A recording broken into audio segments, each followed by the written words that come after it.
Faça a sua assinatura e torne-se membro do canal. Tornando-se membro do canal, você terá acesso à minha biblioteca pessoal. Você terá acesso a um acervo com muitos livros raros, falando sobre Antigo Testamento, Novo Testamento, essênios, filosofia, ciência da religião, história do judaísmo primitivo, zoroastrismo, arqueologia, entre outros temas. Fazendo o plano de assinatura ilustre da ordem, você ganha acesso antecipado a estudos e vídeos. No plano de assinatura Grão-Mestre, você conversará comigo todos os dias sobre a minha metodologia de estudos e o que eu estou lendo diariamente, tendo a oportunidade de aprender diretamente comigo e receber todos os ensinos em primeira mão.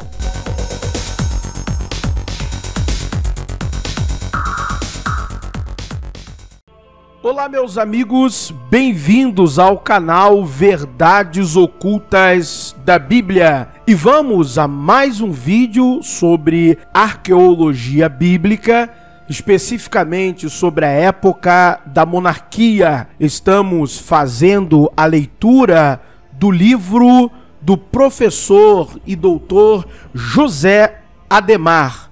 O livro A Bíblia, a Arqueologia e a História de Israel e Judá.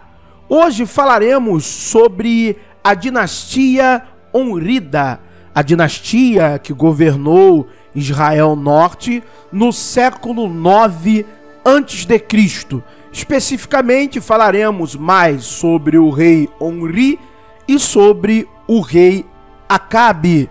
Então vamos lá, vamos à leitura do livro, página 70. Vamos pegar aqui de início a introdução que o professor José Ademar faz de acordo com o relato bíblico e vamos assim seguir na imersão arqueológica. Você vai se surpreender no que temos arqueologicamente falando da dinastia Onrida, de Onri e do rei Acabe. Segundo o relato bíblico, a casa de Issacar ficou 25 anos no poder. Por 24 anos reinou Baasa, e por 1 ano reinou seu filho Elá, que foi morto numa rebelião pelo comandante das Bigas, chamado Zambri. Israel estava em guerra contra os filisteus e disputava o território de Gibeton, junto ao mar Mediterrâneo. Com as tropas no campo de batalha, o rei Elá deixa desprotegido o seu palácio em Tersa. Zambri se aproveita desse vacilo e toma o poder, mata o rei e extermina toda a casa de Baasa. Zambri, porém, não tinha o apoio do exército, que era comandado por um jovem ambicioso chamado Onri, que havia muito estava de olho no poder. Ao saber que o rei havia sido morto e sua casa exterminada, Onri se aproveita do momento de instabilidade política e da insatisfação popular, reúne o exército e sitia a capital Tersa. Zambri, ao perceber que estava cercado, se refugia no palácio, ateia fogo na casa e morre queimado. Assim terminam os breves 7 dias do seu reinado. Primeiro livro dos Reis, capítulo 16, versos 15 a 18. A Bíblia fala pouco e negativamente sobre o reinado de Onri. Primeiro livro dos Reis, capítulo 16, versos 23 a 28. No entanto, não deixa de revelar informações importantes, como, por exemplo, o fato de Onri ter mudado a capital de Israel Norte de Tersa para Samaria. Essa mudança foi estratégica, pois a capital fica agora no coração de Israel, sobre uma montanha que pode ser bem mais facilmente protegida em caso de assédios. Desde Samaria é possível controlar a rota comercial da Via Maris e a fértil região do Vale de Jezreel. Mas, acima de tudo, no alto da montanha de Samaria, a capital fica protegida dos ataques dos filisteus, dos fenícios e principalmente dos arameus de Damasco, que despontam no horizonte como os maiores inimigos do novo reino israelita, e com quem travarão inúmeras batalhas por disputa de território, principalmente na região de Galaade, na Transjordânia. Omri reinou por 12 anos, 884 a 873 a.C., 6 em Terça e 6 na nova capital, Samaria. Seu filho Acabe o sucedeu e reinou por 22 longos anos, 873 a 852 a.C. Assim como aconteceu com Omri, Acabe recebe avaliação muito negativa por parte dos escribas jerusalemitas. Primeiro livro dos Reis, capítulo 16, verso 29 em diante. Acabe, contudo, foi um dos mais famosos reis de Israel, se não o mais famoso. Nós iremos ver que existem achados arqueológicos extrabíblicos que vão demonstrar que Acabe era, vamos dizer assim, um player importante na Mesopotâmia. Ele era um rei reconhecido e um rei com atuações em terras estrangeiras. Acabe realmente foi um protagonista ao seu tempo, um personagem real e histórico, e nós vamos ver mais adiante. Um dos seus grandes feitos foi uma aliança com Tiro e Sidônia, as importantes cidades do reino fenício.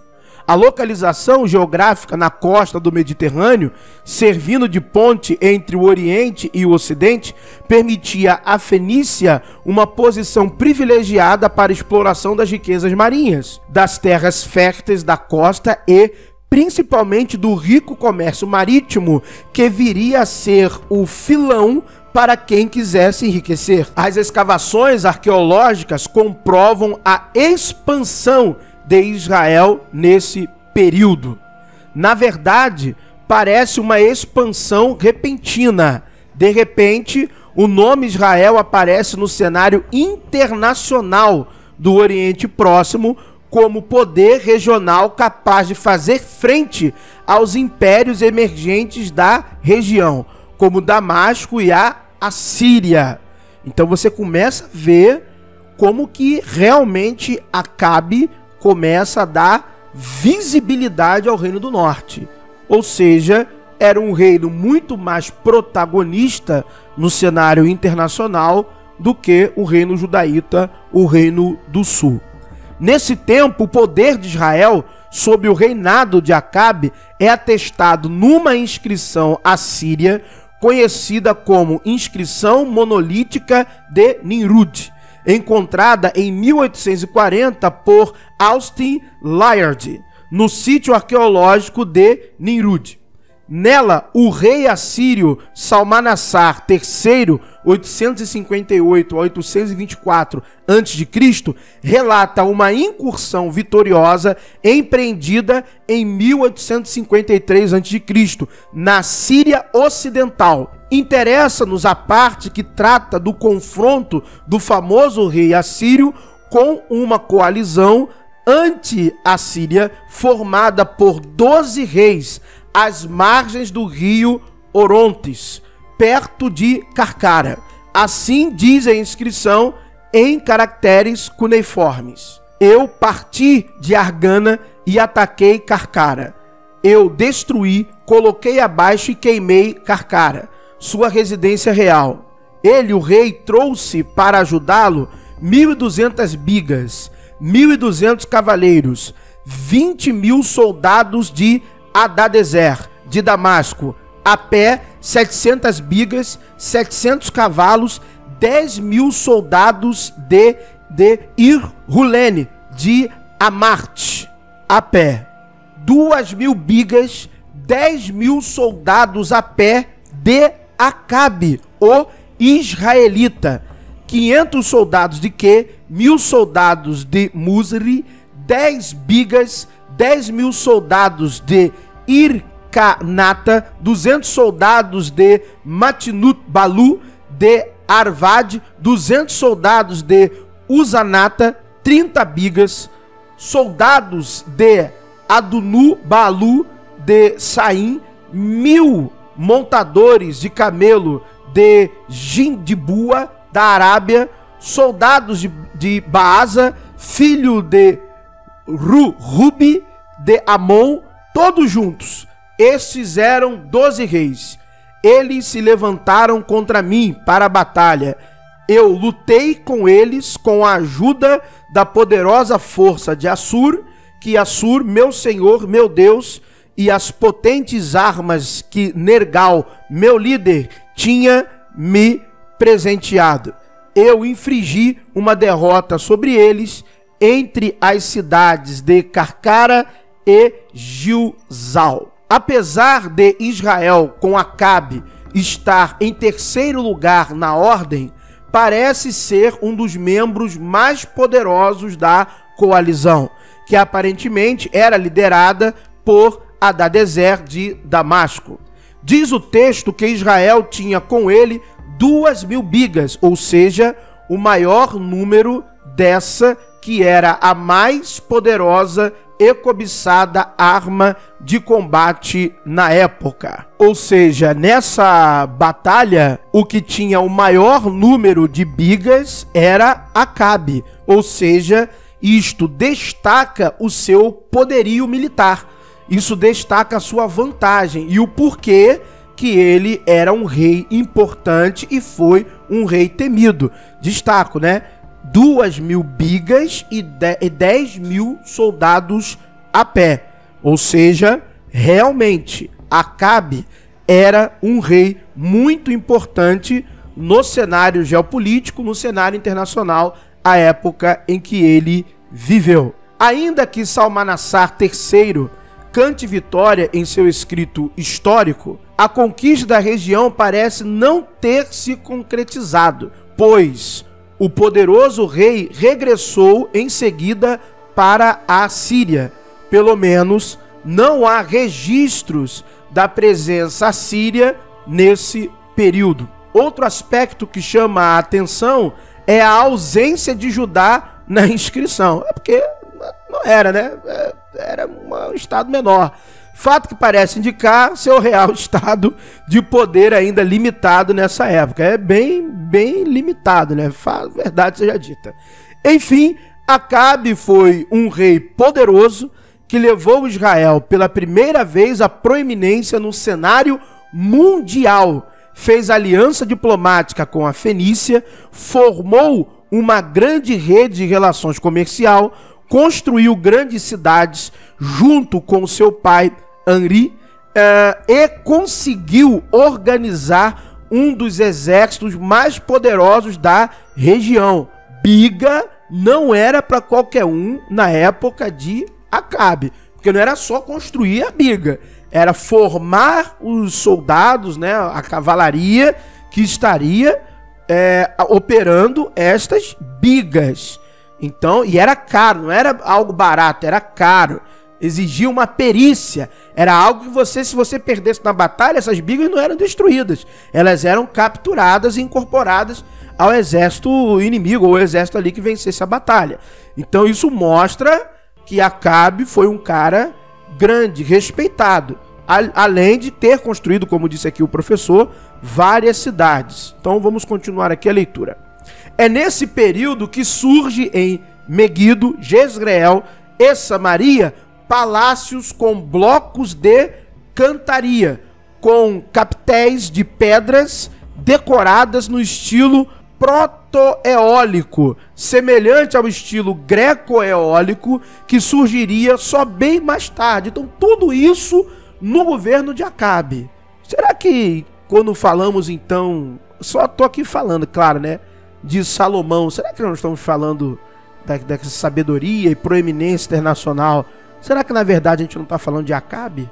Que foi criado ali um mito para rivalizar? É claro que é algo para vocês refletirem, né? Porque na sabedoria iniciática, Salomão tem um significado, tem uma origem, tem todo um simbolismo que vale a pena estudar. Por volta de 880 a.C., Ani começou a construção de um fabuloso palácio em Samaria, com cerca de 2.000 metros quadrados, comparável aos grandes palácios da Síria. É, sem dúvida, o maior e mais suntuoso palácio da Idade do Ferro já encontrado em Israel. Então, não é da dinastia davídica nem de Salomão. Diz respeito aos reis do norte, Ani, Acabe, toda essa grandiosidade, todos esses achados, que fique bem claro isso. Para tanto, os honridas tiveram que preencher os declives da colina de Samaria com toneladas de terra, formando uma plataforma artificial que pudesse suportar a construção de uma muralha casamata de proteção à cidade. Semelhante obra só foi construída em Jerusalém por Herodes o Grande no final do primeiro milênio antes de Cristo. Então, né, tá claro, né? Não precisa a gente ficar explanando essas questões lendárias do grande reino davídico e salomônico que literalmente nunca existiram. Um palácio similar, também com blocos de cantaria belamente decorados, foi escavado em Meguido em 1920 por arqueólogos da Universidade de Chicago. Inicialmente, o palácio foi atribuído a Salomão, assim como o portão de 6 câmaras, ecoando primeiro livro dos Reis 9:15, que diz que Salomão reconstruiu Meguido. Porém, após a descoberta do palácio de Samaria, com técnicas mais refinadas para estabelecer as datas, e dada a grande semelhança entre as duas obras, concluiu-se que, obviamente, se tratava de construções dos reis honridas. Isso tem gerado controvérsias até hoje por parte de grupos que querem manter vivas as histórias com E, é como o professor descreve aqui no seu livro, do fabuloso Império Salomônico, que nunca, agora eu estou falando, que nunca existiu, gente.